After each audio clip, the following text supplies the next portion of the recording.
Assalamualaikum. Assalamualaikum warahmatullahi wabarakatuh. Ya, ya. Sehat. Alhamdulillah. Kita sharing-sharing lagi Oh apa? ya, Lagi boleh. nge-vlog. Biasa. Lagi Apa? mencari inspirasi. Inspirasi apa nih? Inspirasi gimana caranya biar saya itu jadi orang yang benar. Amin, amin. Sama-sama doanya ya. Semoga Amin, saya amin. istiqomah. Ini judulnya ngopi-ngopi nih ya. Ngopi aja Ngopi-ngopi nih, santai ini ya. biasa. Jadi nggak kayak yang sebelum-sebelumnya itu kan serius banget gitu kan. Ya, ada saatnya rehat dulu kali ya. Mungkin banyak sih yang nanya jauh nih kok yang sebelahnya aneh gitu kan, beda gitu, nggak pakai peci ini tatoan. Sekalian nanya aja nih ya, perbedaan itu gimana sih menurut Gus Ajis itu tentang perbedaan itu? Apakah itu emang udah ada dari sononya gitu, apa gimana tentang perbedaan pandangan Gus Ya. Ajis gimana tentang perbedaan? Perbedaan itu adalah sebuah keniscayaan, Niscayaan. kepastian. Nggak mungkin semua orang di muka bumi ini satu warna. Ya. Baik dari latar belakang, kemudian kepribadian, kemudian pengetahuan, wawasan, pengalaman, bahkan cara berpikir itu pun nggak bisa sama ya, nggak bisa sama, mustahil, dan nggak bisa dipaksa juga ya. Betul, nggak bisa untuk ikut gitu ya. Betul. Sehingga ketika ada seseorang yang berupaya untuk mempengaruhi orang lain ya, kemudian katakanlah doktrinisasi gitu ya, dalam hal apapun, itu sebenarnya pembodohan gitu. Kenapa ya? Karena kalau seperti itu, maka dia akan memandang segala sesuatu itu hanya dengan satu sudut pandang saja. Oh iya, gitu. iya. Nah, sehingga disinilah letak dari rahmat Allah Subhanahu Wa Taala. Allah Taala menjadikan kita itu sebagai manusia yang berbeda-beda. Ya, kayak warna kulit kan beda. Gue ada terang dikit lah. Ya, suram. Iya. Oh, berarti satu keniscayaan ya, Satu keniscayaan. Nggak bisa disamakan gitu ya. Iya, kadang suka lihat juga gitu, kayaknya memaksa kehendak gitu kayaknya gitu. Harus A gitu, ada gitu kan. Iya. Kayaknya apa ya? Pelangi juga indah gitu ya. Dengan penuh warna gitu ya. Merah, kuning, baju hijau. kue binio. Kayaknya seru juga sih kalau semua penuh warna gitu. Nah, kemudian kita ini seringkali lupa bahwasanya kita sebagai manusia hidup di alam semesta ini tujuannya apa gitu kan. Kita itu lupa. Tentu kita ini sebagai manusia, makhluknya Allah Subhanahu Wa Taala, ya kita harus memiliki tujuan dong dalam hidup. Kayak lo misalkan, lo jauh-jauh dari rumah ke sini, itu kan memiliki tujuan. Ya, nggak mungkin sangat. Lo datang jauh-jauh sampai jalan kaki ke sini tanpa ada tujuan, mustahil. Ngapain kan? Namanya juga orang gila gitu kalau tidak memiliki tujuan. Pengen. Begitu juga dengan manusia yang dilahirkan oleh ibunya, kemudian Allah Ta'ala memberikan dia pikiran, memberikan dia itu tenaga, memberikan dia hati. Itu tujuannya agar mengenal Tuhannya, dan juga mengenal apa yang diciptakan oleh Tuhannya. Berarti Tuhan tuh ya, Allah itu bukan milik siapa-siapa ya, milik semuanya, milik gitu. Semua bukan makhluk. Milik ormas ini, ormas itu, bukan gitu ya. Enggak, sama bukan sekali ngerasa memiliki gitu ya. Karena memang semuanya itu harus mengenal Allah Subhanahu Wa Taala, semuanya ya. Nah, sehingga ketika Allah Ta'ala itu mewajibkan kepada manusia untuk manusia itu mengenal kepadanya, mengenal kepada Allah Subhanahu Wa Taala, ya sehingga semua itu harus merasa memiliki Allah Subhanahu Wa Taala. Sehingga dalam melakukan segala sesuatu itu harus ada dasar, apa yang saya lakukan itu adalah untuk Allah Ta'ala.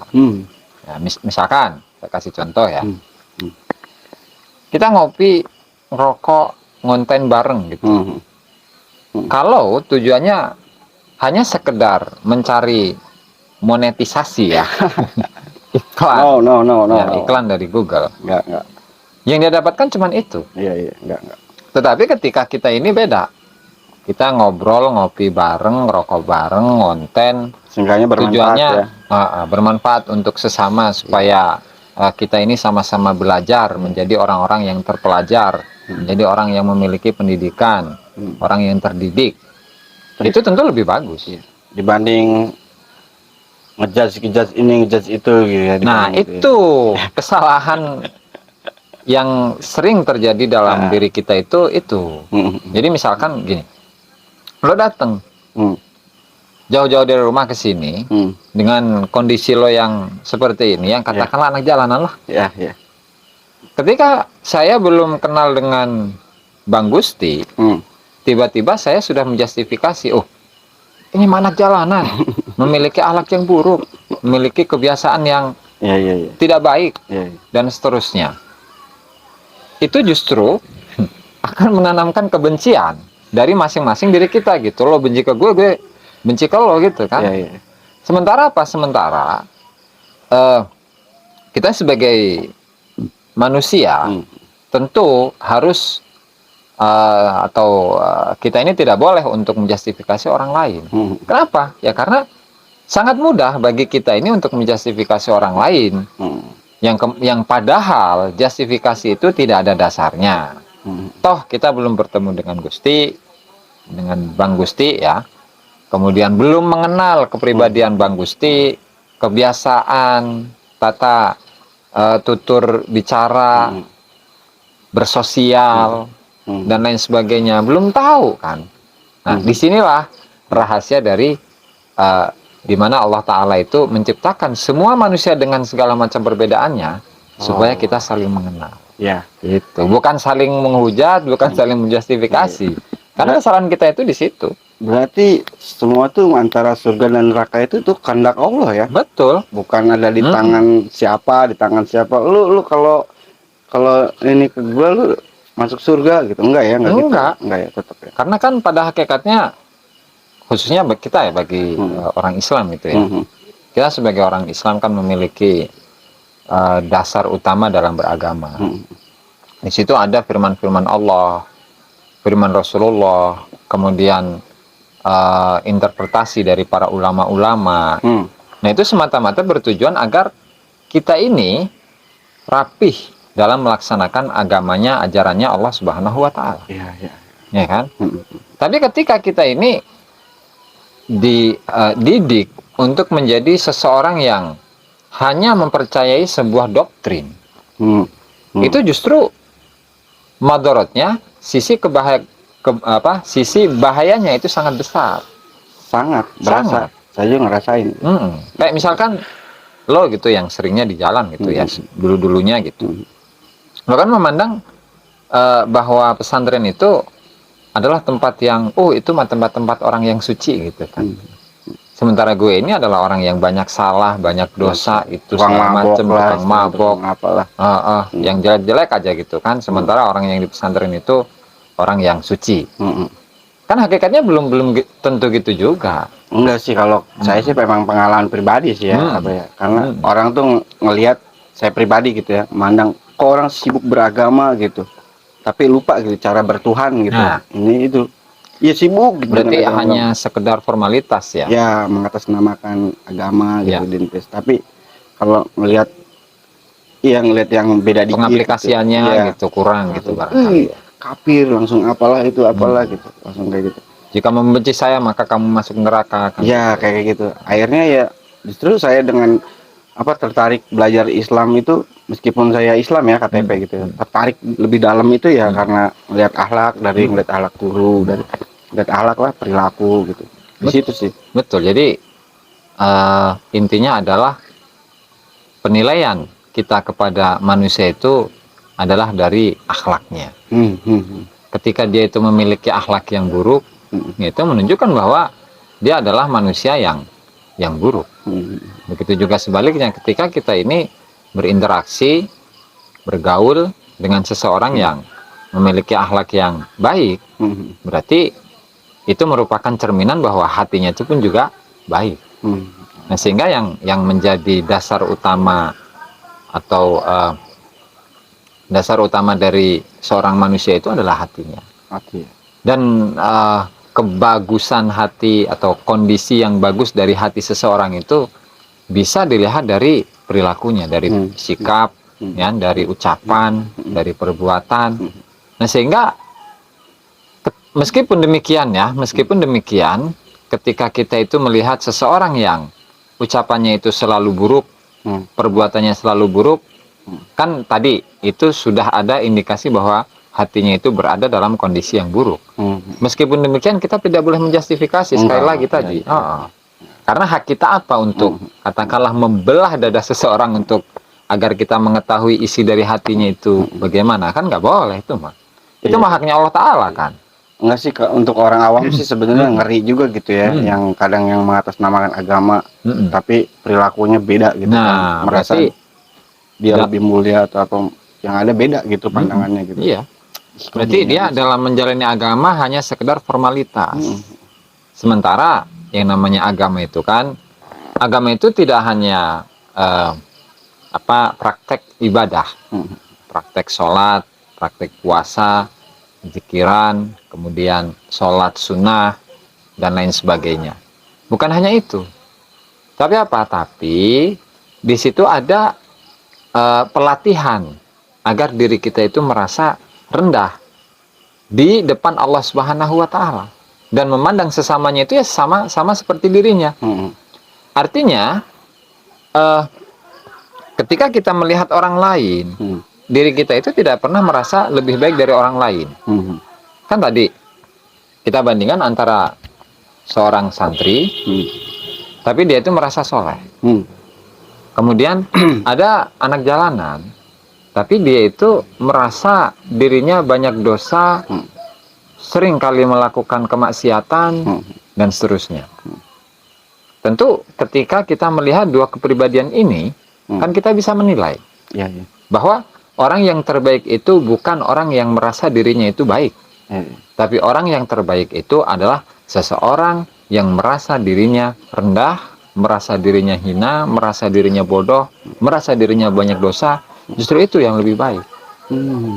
Nah, sehingga tadi ibadah-ibadah formal yang kita lakukan selama ini itu tidak akan memberikan manfaat kepada kita, kepada kerohanian kita, ketika justru ibadah itu membuat diri kita itu merasa ahli ibadah. Ya kan? Tapi sebaliknya, meskipun kita ibadah, tetapi kita ini merasa, ibadah saya mah belum ada apa-apanya. Meskipun saya sholat kepada Allah Ta'ala, Allahu Akbar, saya masih merasa bahwa yang saya agungkan, yang saya besarkan itu bukan Allah Ta'ala, tetapi nafsu saya, tetapi kekayaan saya, tetapi nasab saya, nasab lebih baik, tapi keilmuan saya. Nah, itu tentu hal ini menjadi sebuah penghalang ya, penghalang antara dirinya dengan Tuhannya. Kalau dia itu terus-menerus dalam keadaan seperti ini, bagaimana dia bisa mengenal Tuhannya gitu? Iya, benar. Nah, sehingga di sini menjadi sebuah koreksi ya bagi kita semua, agar kita ini tidak menjadi orang yang merasa hebat, merasa kaya, merasa pintar, merasa ahli ibadah, atau merasa ulama, misalkan gitu ya. Nah, justru yang lebih baik itu tadi. Jadi jiwanya itu adalah lebih baik jiwa yang dimiliki oleh anak jalanan. Kenapa? Ya tadi. Karena dia tidak merasa lebih baik dari orang lain, justru dia merasa lebih hina daripada orang lain. Iya. Gitu. Justru saya pernah ngejustifikasi bahwa agama itu salah awalnya gitu ya. Karena apa ya? Agama kan mengajarkan kemanusiaan ya. Betul. Ketika melihat kemanusiaan itu salah gitu dalam memanusiakan gitu. Akhirnya apakah salah agamanya? Awalnya kan gitu kan mikir. Emang ternyata salah orangnya gitu ya, perilakunya gitu, bukan agamanya gitu. Jadi benar apa yang dikatakan sebagian ulama bahwa al-Islamu mahjubun bil muslimin. Islam itu justru terhalang oleh orang-orang Islam itu sendiri. Kenapa? Ya tadi, karena yang menjadi barometer itu bukan nilai-nilai universal dari agama itu, bukan. Tetapi apa? tetapi hanya sekedar formalitas. Kalau kita itu hanya sekedar mengejar formalitas, maka apa bedanya kita dengan orang yang munafik? Ya, ya. Orang munafik kan kalau berbicara sholat kan sholat, puasa puasa, jamaah jamaah, sholat jamaah. Tapi dalam hatinya tidak ada keimanan. Ya, ya, ya. Nah, sehingga ketika seorang itu hanya menjunjung tinggi nilai-nilai formal saja, bukan nilai-nilai universal dari agama Islam, ya kan?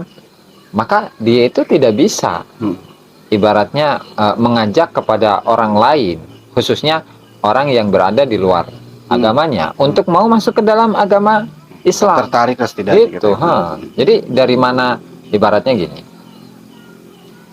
orang yang di luar Islam ya, bagaimana saya tertarik dengan Islam sementara orang-orang Islam itu perilakunya seperti ini, kepada sesamanya saja seperti ini, apalagi kepada orang yang berada di luar agamanya. Gitu. Jadi sisi ketertarikan itu akan terhalang. Gitu. Intinya Islam sama Islam juga ya. Betul. Dan Islam jangan kita menilai Islam itu hanya sekedar ritual. Ya, ya, ya. Hanya sekedar ibadah formal, jangan. Karena bukan hanya itu Islam. Islam itu tidak hanya hal tersebut. Luas ya Islam itu ya, liar lah istilahnya. Ya bukan sekedar sholat gitu ya, bukan sekedar ya anjing itu najis, babi itu haram, hukum itu ya, bukan sekedar itu. Maka di agama Islam itu kan ada 3 unsur ya. Yang pertama adalah unsur keyakinan. Dan di Islam itu dikenal dengan iman. Iman kepada Allah, iman kepada malaikat, kepada kitab, kepada rasul, kepada hari akhir, dan kepada ketentuan Allah yang baik dan yang buruk. Qada dan qadar gitu. Qada dan qadar itu ya diistilahkannya. Kemudian itu sisi keyakinan. Adapun yang kedua, itu adalah syariat atau ajaran formal atau ibadah-ibadah yang sifatnya formal. Fikih ya. Fikih lah bahasanya itu. Fikih yang berkaitan tentang hukum. Ya, itu kedua. Kemudian yang ketiga itu adalah akhlak. Akhlak itu apa sih akhlak? Perilaku, attitude. Attitude kalau bahasa kerennya itu ya. Atau norma-norma kemanusiaan gitu ya. Nah, jadi 3 hal ini harus berjalan dengan 3 hal ini itu harus berjalan berbarengan. Tidak boleh kita hanya sekedar fokus kepada ibadah-ibadah formal saja, nggak boleh.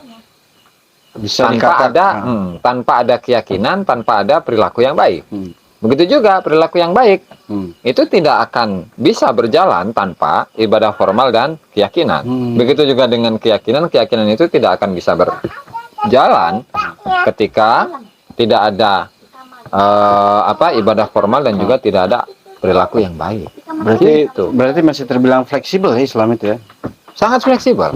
Saya teringat dengan sebuah kisah di mana Rasulullah SAW itu mengirimkan sepucuk surat kepada Raja Hiroklu. Kalau di versi Arabnya ya. Kalau di Indonesianya itu nggak tahu apakah Hercules atau bukan. Yang penting itu adalah raja atau Yunani atau Persia. Hasil adalah seorang raja itu Hirokl kalau versi Arabnya. Nah, sahabat Nabi yang membawa surat itu ditanya, bagaimana dengan kondisi Muhammad itu? Artinya dia itu di kalangan sebangsanya, sesukunya, apakah termasuk orang yang mulia atau orang yang hina? Katanya orang yang mulia. Oh ya, satu. Yang kedua, apakah Muhammad itu pengikutnya berasal dari kalangan orang yang kelas atas atau kelas rendah? Kelas rendah. Kalau memang pengikut Nabi Muhammad itu kan dari kalangan orang yang fakir miskin gitu ya, orang-orang yang tidak punya dari budak dan seterusnya. Oh ya, berarti sesuai dengan apa yang saya baca di kitab terdahulu gitu, kata raja tadi, Raja Hirokl. Lalu apa saja yang Muhammad ini ajarkan kepada kalian? Ya, dia mengajarkan kepada kami bahwa kami ini tidak memiliki Tuhan kecuali Yang Maha Esa. Di mana yang Tuhan Yang Maha Esa ini memerintahkan kepada kami untuk mengimani beberapa hal, yang diantaranya iman kepada Rasul, iman kepada kitab, iman kepada hari akhir, dan seterusnya. Oh ya, sesuai dengan apa yang dibaca oleh saya di kitab-kitab terdahulu. Kemudian apalagi? Banyak. Di antaranya ketika kami ini memasuki kamar mandi, ya, itu juga mengajarkan. Di antaranya ketika saya masuk kamar mandi, ketika kami masuk ke kamar mandi, itu harus mulai dari kaki kiri. Ya. Kemudian ketika kami membuang hajat, itu tidak boleh menghadap kepada kiblat. Ya. Kemudian tidak boleh membelakangi kiblat, dan seterusnya. Heran ini si raja ya. Apakah Nabi kalian itu sampai segininya mengajari kalian, bahkan dalam urusan-urusan yang, mohon maaf, yang menjijikkan gitu kan. Namanya juga buang air gitu kan ya. Iya wahai raja, betul apa yang kau katakan. Sungguh luar biasa Nabi kalian. Nah, kata raja ini. Nah, sehingga dari situ siapa raja ini sebenarnya ingin masuk Islam. Tapi karena bawahan-bawahannya ini yang berasal dari kalau pendeta. Karena pendeta-pendeta yang menjadi bawahan dari raja ini tidak terima dan marah ketika sang raja itu akan masuk ke dalam agama Islam, sehingga dia itu tidak lagi atau menutupilah keimanan sang raja ini. Nah, dari kisah ini kita bisa mengambil kesimpulan bahwasannya apa yang diajarkan oleh Rasulullah Nabi Muhammad SAW itu menjadinya universal. Tidak hanya berkaitan antara seorang manusia kepada Allah, kepada Tuhannya, tetapi Nabi Muhammad itu pun juga mengajarkan ya bagaimana tata cara bersosial dengan sesamanya. Nah, diistilahkan oleh para ulama dengan istilah hablum minallah wa hablum minannas. Gitu ya. Nah, sehingga itulah yang seharusnya oleh kita ini harus lebih ditekankan ke dalam diri kita. Artinya, ya kita harus lebih bisa menanamkan nilai-nilai universal Islam kepada seluruh umat manusia, tidak hanya khusus kepada umat Islam. Itu memang khususnya memang umat Islam. Tapi jika bisa, ya kita ini harus bisa menebarkan ajaran-ajaran universal dari agama Islam itu sendiri. Sehingga kita ini tidak masuk dalam kategori orang-orang yang menghalangi manusia dari agama Islam itu sendiri. Iya, setuju banget itu. Ya kadang saya juga bosen banget, bilang bosen, ya gimana ya, kebal lah istilahnya, kayak apa, ada gitu yang beragamis atau maksudnya yang secara ya secara looking gitu ya, secara tampilan itu agamis lah istilahnya gitu. Terus saya biasa aja gitu, terus dia biasa aja nganggap saya itu kadang-kadang nganggap remeh, iya, nganggap rendah, nganggap hina. Iya, gitu. Saya juga sebetulnya nggak butuh juga sih kayak gitu, cuman oh segininya amat gitu kadang gitu. Kadang senyum aja sendiri udah. Nah, padahal kalau kita ini ya melihat atau membaca biografi dari ulama-ulama zaman dulu, misalnya seperti Al-Imam Sufyan Ats-Tsauri. Imam Sufyan Ats-Tsauri ini adalah seorang imam yang ahli fikih, bahkan kategorinya bisa menjadi seorang mujtahid mutlak. Ya, artinya dia bisa atau dia itu memiliki mazhab fikih sendiri gitu. Secara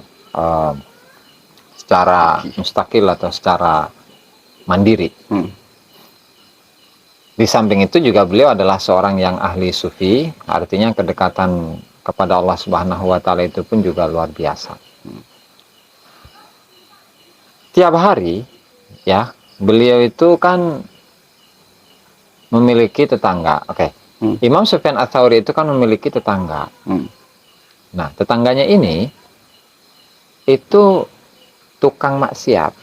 Nah, kalau zaman sekarang diskotik gitu lah ya, diskotik yang di situ ada nyanyi-nyanyian, lagu-laguan, kemudian ada perzinahan, kemudian ada minum-minuman, mabok-mabokan dan seterusnya. Walhasil semua kemaksiatan itu lengkap lah di situ gitu ya. Kemudian apa yang beliau lakukan? Ternyata beliau tidak mengutuk kafir, ya, ahli neraka, itu. Atau kalian ini orang-orang yang hina, orang-orang yang rendah di sisi Allah Ta'ala. Enggak. Tapi apa? Tapi di balik pintu, di belakang bangunan ini, di balik pintu, di belakang bangunan, ya Allah, Engkau Maha Tahu tentang segala-galanya. Sehingga saya melihat mereka itu dalam keadaan sangat senang, sangat bahagia. Maka, ya Allah, sebagaimana Engkau itu bahagiakan mereka di dunia saat ini, seperti ini, maka bahagiakanlah juga mereka ketika berada di akhirat. Nah, itu kan hati yang model kayak gimana gitu kan? Terharu banget. Jadi, kita ini, ya ibaratnya antara satu muslim dengan muslim yang lainnya, udah sih biasa-biasa aja gitu. Tapi di sisi lain memang kita itu harus mendoakan juga. Ya, oke, kembali kepada kisah tadi. Didoakan seperti itu bertahun-tahun, udah nggak kehitung lah oleh kita gitu ya, berapa kalinya ngedoa kepada orang-orang yang seperti itu. Setelah beliau meninggal, ternyata apa? Ternyata orang-orang yang biasanya didoakan oleh Imam Sufyan Ats-Tsauri itu dengan sendirinya tobat. Gitu. Nah, sehingga hal ini menjadi sebuah pelajaran bagi kita. Bahwasanya kita sebagai seorang mukmin jangan gampang untuk memandang orang lain dengan pandangan yang buruk ketika saudara kita ini melakukan sebuah kemaksiatan. Dan juga jangan lupa kita sebagai seorang mukmin itu untuk selalu mendoakan umat Islam. Maka para ulama-ulama itu mengajarkan kepada kita setiap sehabis sholat itu mendoakan kepada semua umat Islam. Allahumma ighfir ummata Sayyidina Muhammad, ya Allah ampunilah semua umatnya Sayyidina Muhammad dari dulu sampai saiki, bahkan sampai hari kiamat. Ya Allah. Allahumma ansur, ya Allah tolonglah umatnya Sayyidina Muhammad. Allahumma farrij, ya Allah keluarkanlah umat Sayyidina Muhammad ini dari segala macam kesulitan. Allahumma apalagi itu? Allahumma fat, ya Allah jagalah umatnya Nabi Muhammad Shallallahu Alaihi Wasallam. Masih banyak lagi. Allahumma rzuq umat Sayyidina Muhammad. Ya Allah berikanlah rizki kepada umatnya Sayyidina Muhammad. Kita tanya kepada diri sendiri, apakah kita itu melakukan hal yang demikian ketika setelah melaksanakan sholat? Dan satu lagi, doa-doa yang seperti ini itu nggak perlu diviralkan gitu. Ketika saya mendoakan Allahumma fir umat Sayyidina Muhammad, Allahumma mansur umat Sayyidina Muhammad, Allahumma aslih perbaikilah umat Sayyidina Muhammad, Allahumma rzuq umat Sayyidina Muhammad, Allahumma farrij an umat Sayyidina Muhammad. Kita nggak perlu mengumumkan gitu bahwa saya sudah mendoakan umatnya Sayyidina Muhammad. Itu buat apa? Gitu. Toh dengan doa ini, percaya atau tidak, itu pun akan dirasakan oleh diri kita sendiri. Sehingga apa? Ketika kita itu menemui kebenaran, ya kita pertahankan, kita perjuangkan, ya kan? Meskipun banyak orang yang membuli, ketika kita menemukan kebatilan, ya kita lawan. Ya harus. Gitu. Tapi dengan cara-cara yang bijaksana gitu kan. Tidak dengan cara-cara yang arogan. Gitu Bang Gusti. Ini kejadiannya sama banget, mirip sama saya yang saya alami gitu. Ya ketika guru kita Kiai Haji Yusuf ya, ya maksudnya dalam memandang saya gitu kan, dalam keadaan gini gitu, beliau terus aja gitu ya, nggak langsung menjudge gitu ya. Ya walaupun tahu saya suka mabok gitu kan, masih ayo gitu dengan hatinya gitu. Pelan-pelan Iya pelan-pelan gitu. sampai luluhnya sendiri gitu ya. Hmm. Makanya kadang suka sedih gitu kalau ada yang suka menghujat beliau gitu. Kadang hati kecil itu.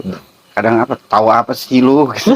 Kadang gitu ya di hati gitu ya. Tahu apa sih tentang beliau gitu kan. Karena saya emang nyaksin gitu kan ya. Ya cukup langka sih di zaman sekarang itu orang-orang yang seperti tadi itu yang meninggal siapa tuh? Yang Imam Sufyan iya, Ats-Tsauri. iya. Saya sih nemuin itu dari guru saya sih. Ada sih di situ. Ya. Ada ya. Ada ya di situ. Mirip banget. Itu jarang loh orang-orang kayak gitu tuh langka menurut saya. Jadi intinya berarti kolbu juga dimainin ya. Harus dimainin. Iya bukan sekedar ya istilahnya praktek Formal kayak gitu ya. anak kecil juga istilahnya bisa gitu. Kayak Rifat juga bisa. Iya Allah Akbar, cuma bukan sekedar gitu ya. Betul. Hati penting gitu ya. Wah ini dalam sekali nih lama-lama. Alhamdulillah. Padahal ini kita cuma ngopi doang. Serius. Ya mudah-mudahan bermanfaat gitu. Amin, amin, ya untuk Rabb, kita amin. semua, mudah-mudahan bisa diamalkan oleh kita semua gitu kan. Dan sekali lagi bahwa kita ini manusia biasa. Yang namanya manusia biasa itu kan banyak salah, banyak dosa, banyak salah, banyak maksiat segala macam. Udah nggak usah diomong itu mah. Segala puji hanya milik Allah. Betul. Nah sehingga karena kita itu banyak salah, banyak dosa, kita jangan sampai sekali-kali merasa diri kita adalah orang yang mulia. Kenapa? Karena hakikat dari orang yang mulia itu adalah orang yang cinta kepada Allah Ta'ala dan orang yang dicintai oleh Allah Subhanahu wa Ta'ala. Ini bermanfaat banget ini. Amin. Padahal ngopi rokok. Ini kita gabut kita tuh kayak gini ya.